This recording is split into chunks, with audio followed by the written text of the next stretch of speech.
3월 13일 목요일 누가복음 11장 14절에서 26절까지 말씀 읽겠습니다.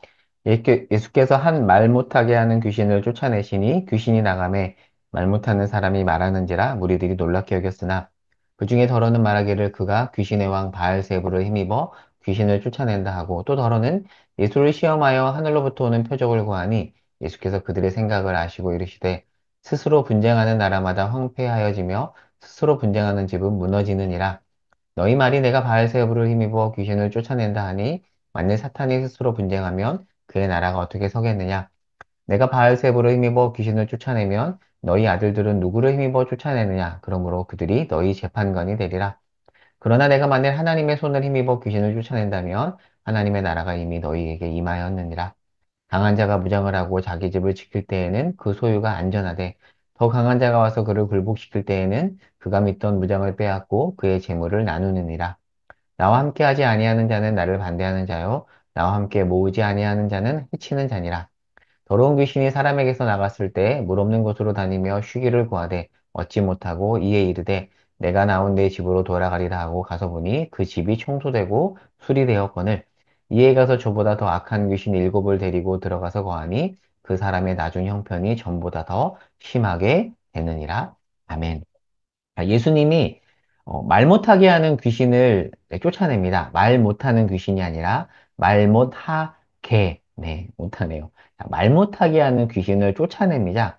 자, 그러자 이제 이 사람이, 자, 말 못하는 귀신에 사로잡힌 사람이 말을 하게 되고 사람들이 놀랍니다. 자, 이 모습을 보고 이제 두 가지 반응이 나타나는데요. 먼저 15절. 자, 예수가 귀신의 왕 바알세불, 이 바알세불은 귀신들의 대장인 사탄을 의미합니다. 그러니까 예수가 사탄을 힘입어서 귀신을 힘입어서 쫓아낸 것 아니냐라고 반응하는 사람이 있었고요. 두 번째 16절에 어떤 이는 하늘에서 내리는 표적을 통해서 하나님의 능력을 증명하라고 요구를 합니다. 자, 아마도 사람들은 예수님이 일으켰던 이 기적 때문에 사람들이 예수님께 몰려들 것을 염려해서 이렇게 공격한 것으로 보여요. 자, 예수님이 이에 반박을 하시죠. 먼저 첫 번째 어떻게 반박을 하시냐면 이렇게 말씀하시죠.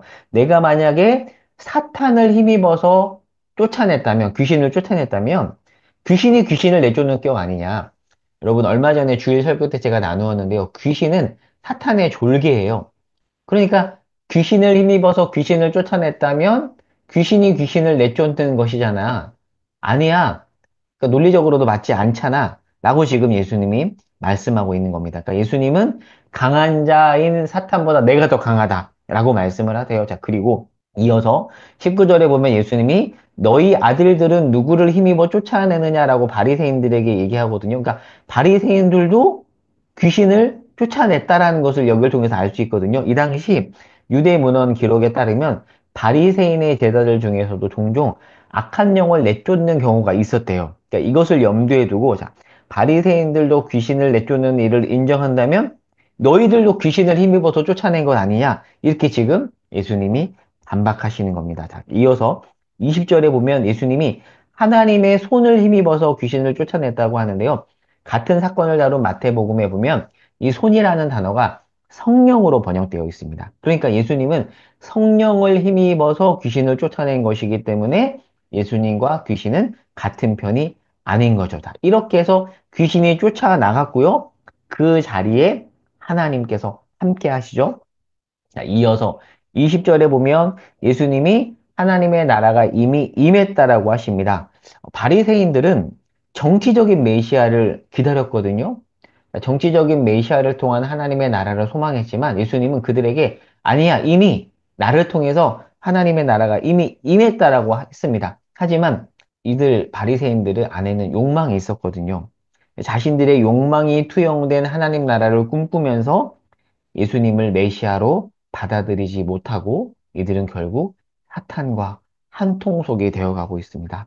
참으로 안타까운 모습이죠. 다 이어서 24절에서 26절에 보면 나갔다가 다시 돌아온 귀신에 대한 이야기를 하는데요. 자, 예수님을 주인으로 섬기지 못한 빈 집에는 이제 비어 있으니까 더 악한 영이 들어온다는 거죠. 빈 곳에 예수님으로 채워야 되는데 빈 곳에 예수님으로 채우지 못하면 또 다른 악한 영들이 들어온다라는 이야기인 겁니다. 그러니까 귀신을 내쫓는 표적을 본 사람들이 예수님을 주인으로 섬기지 못하자 빈 공간에 더 많은 귀신이 들어온 그 이야기를 하고 있습니다. 자, 중요한 키워드는 뭐냐면 비움과 채움입니다. 그러니까 귀신이 떠나면 악한 것이 떠나면 그 빈 곳에 하나님, 예수님으로 채워야 돼요. 여러분 영어로 메디테이션이라는 단어가 보통 우리가 기독교에서는 묵상이라고 번역을 하거든요. 묵상, 큐티. 근데 일반적으로는 명상으로도 번역이 됩니다. 명상과 묵상은 어떤 차이가 있을까요? 명상은 비워내는 것이죠. 비우기만 합니다. 그런데 묵상은 비운 곳에 무엇으로 채우죠? 하나님의 말씀으로 채웁니다. 그러니까 바른 성경적인 묵상은 우리 안에 헛된 욕망과 잘못된 것들을 비워내고 그 자리에 하나님의 말씀으로 채우는 것입니다. 그런데 만약에 그 빈 곳을 말씀으로 채우지 않는다면 다른 곳으로 채워져서 마치 방금 읽었던 본문에서 나온 것처럼 빈집에 일곱 귀신이 들어온 것과 같은 그런 격이 된다라는 것을 마지막 구절이 우리에게 말씀해 주고 있습니다. 오늘 말씀을 정리해 볼게요. 우리 마음속에 여전히 사탄이 속삭이고요. 사탄이 우리를 유혹합니다. 비워내야 됩니다. 그리고 비워내는 것으로 끝나지 않아요.